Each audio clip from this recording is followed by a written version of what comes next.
Maintenant, elle est brisée, anéantie, amaigrie, et ce n'était pas faute d'avoir eu des signes avant-coureurs. Tout le monde l'a vu, tout le monde le savait, sauf elle. Il se levait tôt pour lui préparer son café comme elle l'aimait, lui laissait des petits mots doux sur le miroir de la salle de bain, annulait ses rendez-vous importants quand elle avait besoin de compagnie, supportait ses crises d'angoisse, ses sautes d'humeur inexplicables, ces jours impossibles où elle ne voulait même pas parler. Il lui demandait « Ça va ?» d'une voix sincère et attentionnée, sans rien attendre en retour. Il lui apportait ses médicaments quand elle était malade, cuisinait pour elle, regardait ses séries ennuyeuses qu'elle adorait. Et elle pensait pouvoir trouver mieux, qu'elle méritait mieux, qu'il était trop intense, trop collant, trop disponible. Elle se plaignait à ses amis qu'il manquait d'initiative, qu'il était prévisible, qu'il manquait de défis. Elle ignorait ses messages de bonjour, levait les yeux au ciel quand il manifestait son affection en public, considérait son amour comme une obligation et non comme un cadeau, jusqu'au jour où il s'est lassé. Et quand un homme bon se lasse, il n'y a pas de retour en arrière. 6 mois plus tard, elle le croise dans la rue. Son cœur s'arrête. Il a changé. Plus lumineux, avec cette étincelle dans les yeux qu'elle croyait avoir éteinte à jamais. Il a coupé ses cheveux, il est plus soigné, il marche avec une assurance qu'elle ne lui connaissait pas. À côté de lui, une femme le regarde comme si elle avait trouvé un trésor rare, de ceux qu'on garde précieusement. Et le pire, il la regarde comme il la regardait autrefois, mais maintenant sans la tristesse dans les yeux, sans la lassitude de celui qui se bat seul pour une relation. Il rit de quelque chose qu'elle n'entend pas, et ce rire est libre. Spontané, joyeux. Elle essaie de détourner le regard, mais il la voit et lui fait un signe de la main, poli, cordial, comme s'il s'agissait d'une simple connaissance. Il n'y a ni ressentiment, ni douleur, ni nostalgie. Et cela fait plus mal que n'importe quelle dispute qu'ils aient jamais eue. Car à cet instant, en voyant une autre personne accorder de la valeur à ce qu'elle a rejeté comme un déchet, son monde s'écroule. Car maintenant elle comprend, trop tard, ce n'était pas lui qui avait tort, qui aimait mal, qui était excessif. C'était elle qui n'avait pas su reconnaître l'or qu'elle tenait entre ses mains. Elle rentre chez elle les jambes tremblantes, ouvre Instagram et replonge dans la spirale infernale devenue une habitude. Elle voit des photos de lui en voyage, là où ils avaient prévu d'aller ensemble, vivant des expériences qui auraient dû être les siennes, rayonnant d'une manière qu'elle ne lui a jamais permise lorsqu'ils étaient ensemble. Dans les commentaires, des amis communs écrivent « Tu le mérites, mec ». Enfin quelqu'un qui te valorise. Celle-là, elle sait ce qu'elle a. Chaque mot est un coup de poignard en plein cœur. Elle clique sur le profil de sa nouvelle copine. La femme est belle, mais pas plus qu'elle. Intelligente, mais elle aussi. La différence ? Cette femme sourit sincèrement sur les photos avec lui, tient à montrer à quel point il est spécial, le tag dans des publications sur le véritable amour, sur la gratitude. Elle fait tout ce qu'elle trouvait ringard et qu'elle refusait de faire. Et lui, il commente avec des émojis cœur, publie des photos de deux sans gêne, s'est pleinement investi dans la relation. Elle se souvient de ses supplications pour qu'il ne publie pas leurs photos, de ses relations privées, de son silence complice sur les réseaux sociaux. Et maintenant, à 3 heures du matin, elle pleure seule dans la salle de bain, consultant son profil pour la 10e fois de la journée, le voyant heureux avec une autre, celui qu'elle aurait pu avoir, mais qu'elle a détruit. Ses amis ont perdu patience. « On te l'avait dit 1000 fois », disent-elles, exaspérées d'entendre toujours les mêmes lamentations. Il était parfait pour toi, mais tu refusais de le voir. Maintenant, accepte-le. Sa mère, qui l'adorait comme un fils, ne cache pas sa déception. Tu as perdu un homme exceptionnel. Des hommes comme lui, il n'y en a pas tous les jours. Même sa grand-mère, qui l'avait toujours défendu, a lâché. Tu as été naïve, ma fille. Et le pire, c'est qu'elle le sait. Elle sait qu'elles ont toutes raison. Elle a perdu non seulement un petit ami, mais aussi son meilleur ami, son confident, son véritable partenaire, cet homme rare qui tenait vraiment à elle. À présent, elle porte le poids écrasant de la culpabilité. Cette culpabilité qui la tient éveillée la nuit, qui transforme chaque instant de bonheur en un douloureux rappel de ce qu'elle a gâché. Elle développe des comportements d'auto-sabotage dans ses nouvelles relations car, au fond, elle a le sentiment de ne pas mériter le bonheur après ce qu'elle a fait. Elle compare chaque nouvel homme à lui, et aucun ne lui arrive à la cheville. Les lieux qui lui appartenaient sont devenus des champs de mines émotionnelles. Ce restaurant, ce petit parc, cette rue. Elle a perdu la moitié de la ville avec lui. Et chaque jour qui passe, la réalité s'impose un peu plus. Elle a détruit quelque chose de rare, de précieux, qu'elle ne retrouvera peut-être jamais. Dans cette vidéo, je vais vous montrer 14 raisons pour lesquelles, lorsqu'une femme perd un homme bien, son monde s'écroule, et pourquoi cette douleur est différente de toute autre rupture. À partir de maintenant, vous allez entendre ce que personne n'ose dire. Les vérités occultées par des discours préparés, que la plupart préfèrent ignorer.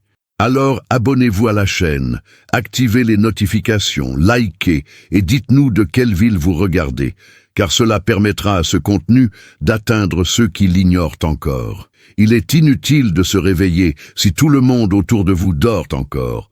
Nous devons renforcer une communauté d'hommes lucides et préparés.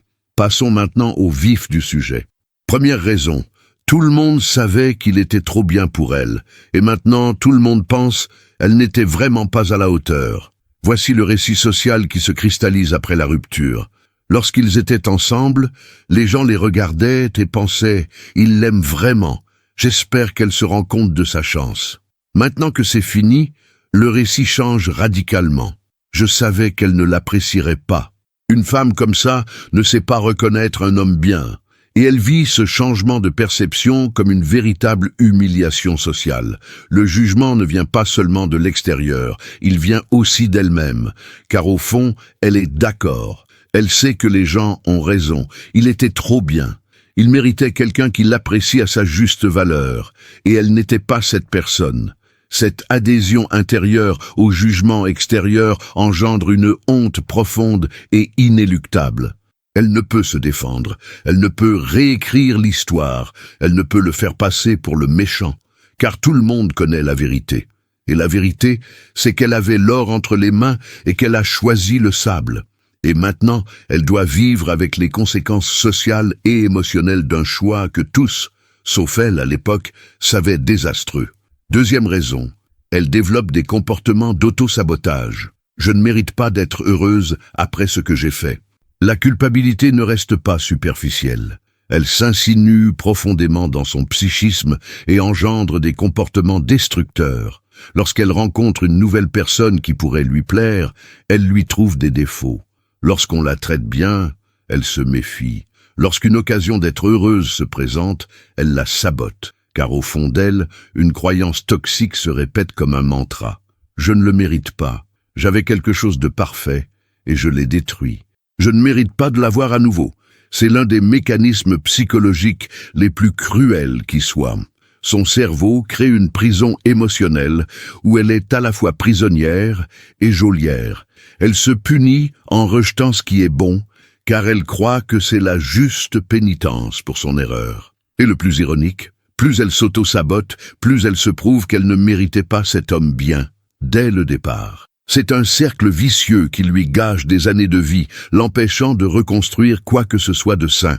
Troisième raison, elle est confrontée à l'immense culpabilité d'avoir détruit quelque chose de rare. Et la culpabilité est un poison lent qui ronge de l'intérieur. La culpabilité n'est pas qu'un simple sentiment, c'est une force destructrice qui bouleverse la chimie du cerveau.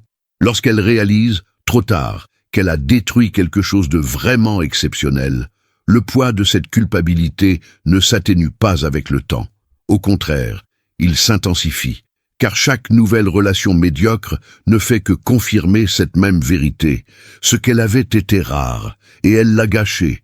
On ne le lui a pas volé, ce n'était pas le destin, ce n'était pas une incompatibilité, c'était un choix. Et cette prise de conscience est dévastatrice. Le poison de la culpabilité se manifeste de façon insidieuse, mais constante. Elle se réveille en pleine nuit, repassant en boucle des conversations, se demandant ce qu'elle aurait pu faire différemment. Elle aperçoit des couples heureux dans la rue et ressent une vive douleur à la poitrine. Elle entend une chanson qu'ils écoutaient et doit quitter la pièce pour ne pas s'effondrer. Et le pire, elle ne peut en parler à personne, car admettre l'ampleur de ses regrets, c'est admettre l'ampleur de son erreur. Alors, elle porte ce fardeau seule, et ce poids solitaire devient une part intégrante de son identité. 4e raison. Vos propres valeurs sont remises en question. Si j'ai refusé une si belle opportunité, qu'est-ce qui cloche chez moi? Une profonde crise d'identité survient lorsqu'une femme réalise qu'elle n'a pas su reconnaître la valeur des choses. Car il ne s'agit pas seulement d'avoir perdu quelqu'un, mais de remettre en question son propre système de jugement.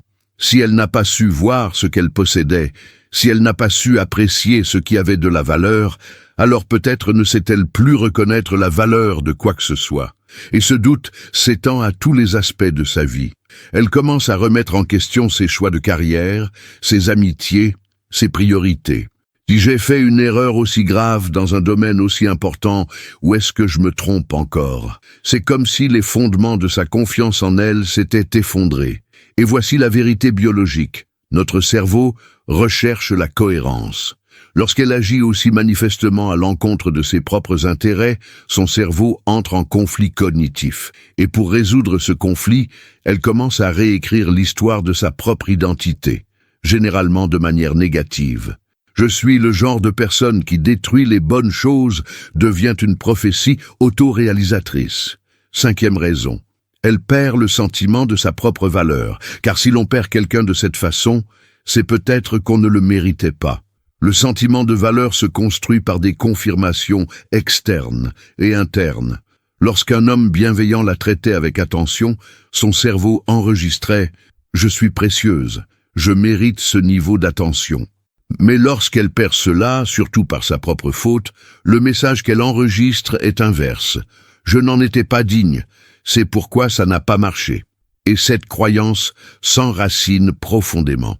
Ce qui se passe biologiquement est à la fois fascinant et tragique. Le système de récompense de son cerveau était calibré pour ce niveau d'attention, ce schéma de traitement. Lorsque celui-ci disparaît, il ne s'agit pas seulement d'une perte émotionnelle, mais aussi d'une perte neurologique. Son cerveau doit se recalibrer à un nouveau schéma, et ce nouveau schéma est toujours inférieur. Elle commence à se contenter de miettes car, au fond, elle croit que c'est tout ce qu'elle mérite. Et les hommes le remarquent. Elle attire des relations de piètre qualité car elle dégage une faible estime d'elle-même. Et chaque mauvaise relation renforce la conviction qu'elle n'a jamais mérité cet homme bien. 6e raison, elle perd sa meilleure amie, et pas seulement son petit ami. Et cette double perte est dévastatrice. La plupart des femmes ne le comprennent qu'après avoir perdu cette relation.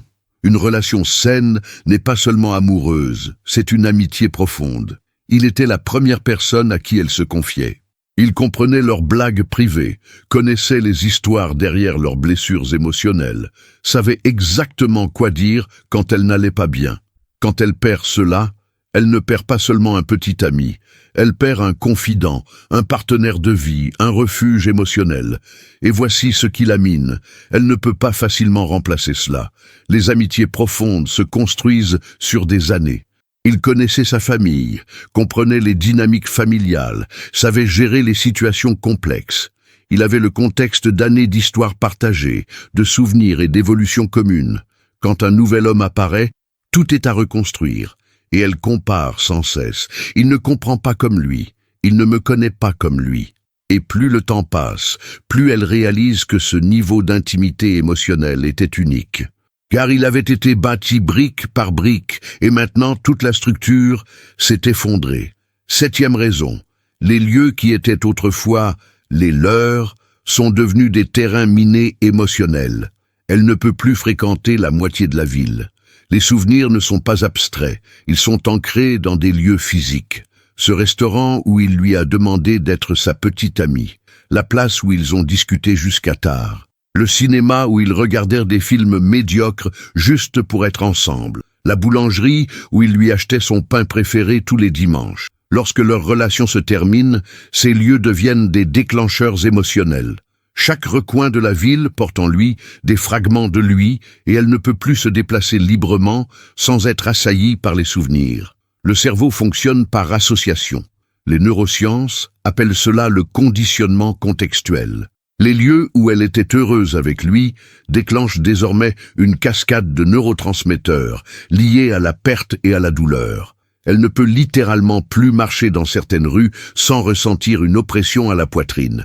Et le plus cruel, elle voit d'autres couples occuper ces espaces qui étaient sacrés. Elle voit la vie continuer dans ces lieux, tandis que la sienne s'est arrêtée. Alors, elle commence à éviter la moitié de la ville, se créant une prison géographique qu'elle s'impose, car il est moins douloureux de rester chez elle que d'affronter la géographie émotionnelle d'un amour qu'elle a détruit. 8e raison. Personne d'autre ne prend soin d'elle comme ça quand elle est malade, avec cette patience infinie, cette attention si sincère. Il y a une différence fondamentale entre les soins obligatoires et les soins authentiques. Lorsqu'elle était malade, il ne s'est pas contenté de lui apporter des médicaments. Il est resté à ses côtés. Il ne s'est pas contenté de lui demander si elle allait mieux. Il a annulé des rendez-vous pour lui préparer de la soupe. Il ne s'est pas contenté de lui souhaiter un prompt rétablissement. Il est venu la voir à 2 heures du matin parce qu'elle avait de la fièvre et qu'elle était seule. Ce niveau d'attention n'était pas motivé par le devoir, mais par un amour inconditionnel. Et voici la vérité qu'aucune femme ne veut accepter. Ce genre d'attention est extrêmement rare. La plupart des hommes se contentent du strict minimum, du nécessaire, de ce qu'on attend d'eux. Mais lui, il allait bien au-delà. Il anticipait ses besoins. Il sentait quand elle n'allait pas bien avant même qu'elle ne l'exprime. Il avait cette patience infinie pour la soutenir dans ses pires moments. Quand elle perd ce soutien et tombe malade pour la première fois, seule, le choc est brutal. Personne n'est là, personne ne prend soin d'elle. Personne ne manifeste cette véritable sollicitude, et elle réalise, fiévreuse et seule, qu'elle a perdu non seulement un homme, mais aussi un soutien, un protecteur, quelqu'un qui la traitait comme une priorité, même dans les moments les moins romantiques de sa vie. 9e raison, les messages de bonjour cessent d'arriver, et la journée commence vide, sans but. Cela peut paraître anodin pour un observateur extérieur, mais pour ceux qui le vivent, c'est dévastateur. Chaque matin, elle se réveillait avec un message de lui. Ce n'était pas simplement un « bonjour », mais un « bonjour, ma belle », agrémenté d'un détail personnel, d'un programme pour la journée, d'une preuve qu'il pensait à elle dès son réveil. Ce rituel matinal avait créé un schéma neurologique. La journée commençait par un lien, par un sentiment d'importance, par la certitude qu'elle comptait pour quelqu'un. Quand ce lien s'éteint, le vide est palpable. Elle se réveille et, par habitude, son premier réflexe est de consulter son téléphone. Rien, juste des notifications vides d'applications sans importance. Et ce premier instant de la journée, autrefois empli d'affection, est désormais empli de solitude. Son cerveau est privé de la dopamine libérée par ce message. Biologiquement, c'était un rituel de connexion, et maintenant, ce rituel a disparu. Les journées commencent grises, sans but, sans cette motivation simple mais puissante de se réveiller en se sentant aimé. Et elle porte ce manque tout au long de la journée comme un poids invisible que personne d'autre ne voit, mais qu'elle ressent à chaque instant de vide. 10e raison, sa famille le regrette, et elle voit la déception dans les yeux de ceux qui l'aimaient. Il n'a pas seulement conquis son cœur, il a conquis toute la famille. Sa mère l'adorait, car elle voyait comment il traitait sa fille. Son père le respectait car il reconnaissait un homme de caractère. Ses frères et sœurs appréciaient sincèrement sa compagnie. Il n'était pas seulement accepté, il faisait partie de la famille. Et quand tout s'achève, la perte n'est pas seulement la sienne. Elle est collective. Et voici la douleur la plus insoutenable. Elle voit dans les yeux de sa famille cette question muette. Comment as-tu pu? Nul besoin de la prononcer. Elle la sent. Sa mère l'évoque dans ses conversations, toujours sur ce ton nostalgique. Son père parle de ce garçon si raisonnable. Ses frères et sœurs lui demandent ce qui s'est passé, non par curiosité, mais par déception. Et elle porte le poids de la culpabilité, d'avoir déçu non seulement elle-même, mais aussi ceux qu'elle aime le plus. Parce qu'ils ont vu ce qu'elle n'a pas vu. Ils ont valorisé ce qu'elle n'a pas valorisé. Et maintenant, Elle doit vivre avec le reflet de sa propre cécité dans les yeux de ceux qui l'aiment. 11e raison. Les événements sociaux deviennent gênants. Tout le monde lui demande où est son mari. À chaque fois qu'elle se rend à un événement social, un anniversaire, un barbecue, une soirée entre amis, la même scène se répète. Les gens la regardent, puis cherchent son chemin du regard, et enfin arrive l'inévitable question « Où est son nom ?» Elle doit alors déglutir difficilement, esquisser un sourire forcé et donner une réponse vague qui ne convainc personne. Le silence gênant qui suit est pire que la question elle-même. Car tout le monde sait que ce n'était pas juste une relation, c'était la relation, celle que tous croyaient éternelle. Et maintenant, la voilà seule, contrainte d'affronter publiquement, encore et encore, la plus grosse erreur de sa vie. Ce qui la ronge, c'est que ces questions ne sont pas neutres. Elles sont lourdes de sens, empreintes de jugement et de déception. On les pose parce qu'il nous manque. Parce que c'était lui qui aidait à préparer le barbecue, qui discutait avec tout le monde, qui égayait les réunions. Il n'était pas seulement son petit ami, il faisait partie du groupe. Et maintenant qu'il est parti, elle ressent le vide social qu'il a laissé. Pire encore, elle voit dans leurs yeux qu'ils pensent « elle a tout gâché ». Chaque événement devient une condamnation publique. Elle ne peut plus se détendre, plus s'amuser, car elle sait qu'à tout moment, quelqu'un va encore lui poser des questions. Et chaque question lui rappelle douloureusement qu'elle avait quelque chose que tout le monde admirait et qu'elle l'a laissé filer. Alors, elle commence à refuser les invitations, à s'isoler, car il est moins douloureux d'être seule chez soi que d'affronter le tribunal social déguisé en questions innocentes. 12e raison. La femme qui l'a fait d'elle disparaît, car elle n'était cette meilleure version d'elle-même qu'à ses côtés. Il existe un phénomène fascinant dans les relations saines. L'autre personne agit comme un miroir, reflétant nos meilleures qualités. À ses côtés, elle était plus patiente, plus douce, plus sûre d'elle. Non pas qu'il l'ait changée, mais parce qu'il avait créé un environnement sécurisant où elle pouvait s'épanouir pleinement. Il valorisait chez elle des qualités que les autres ignoraient. Il l'encourageait à poursuivre des rêves que d'autres jugeaient futiles. Il voyait du potentiel là où d'autres ne voyaient que des limites. Quand il quitte sa vie, ce miroir se brise, et sans ce reflet positif, elle régresse. Elle redevient vulnérable, car elle n'a plus personne pour la rassurer. Elle redevient cynique, car elle n'a plus personne pour lui prouver que de bonnes personnes existent. Elle se sent diminuée, car elle n'a plus personne pour l'inspirer à évoluer. Et le tragique, c'est qu'elle le sait. Elle réalise qu'elle était une meilleure personne en sa présence. Et maintenant, elle doit affronter chaque jour cette version amoindrie d'elle-même, sachant que sa véritable personnalité n'existait qu'en sa compagnie. Car il n'était pas qu'un simple petit ami, il était le catalyseur qui l'a transformée en la femme qu'elle a toujours rêvé d'être. 13e raison. Les réseaux sociaux sont devenus une torture. Le voir aller de l'avant, sourire, vivre.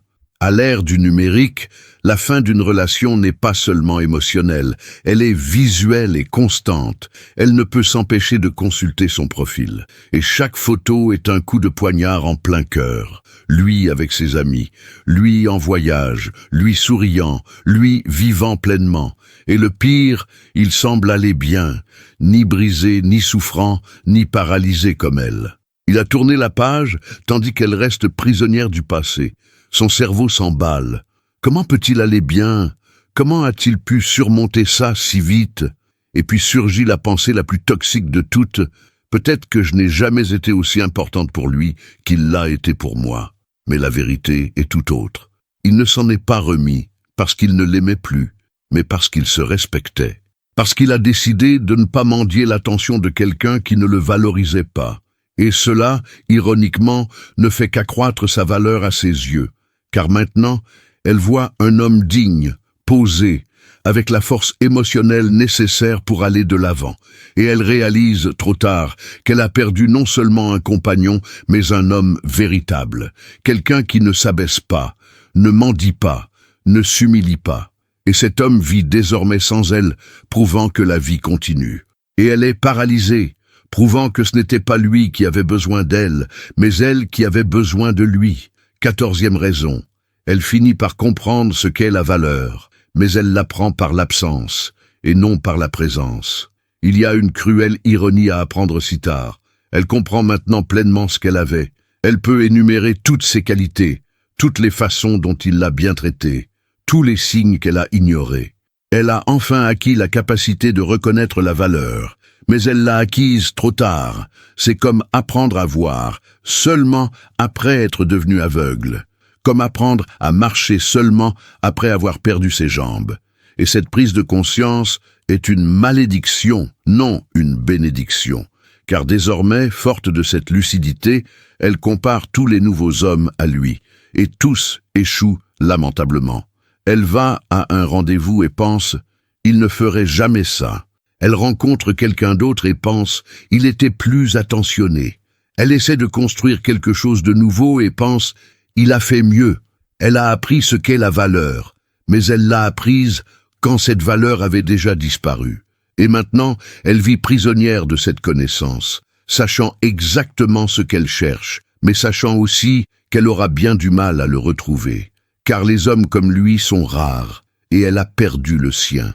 Et maintenant, elle porte le poids de savoir, pour toujours, l'ampleur exacte de la perte qu'elle s'est infligée. Si cette vidéo vous a été utile, n'hésitez pas à la liker et à vous abonner à la chaîne. Chaque vidéo que nous créons est soigneusement conçue pour vous aider à vous épanouir et à atteindre votre plein potentiel.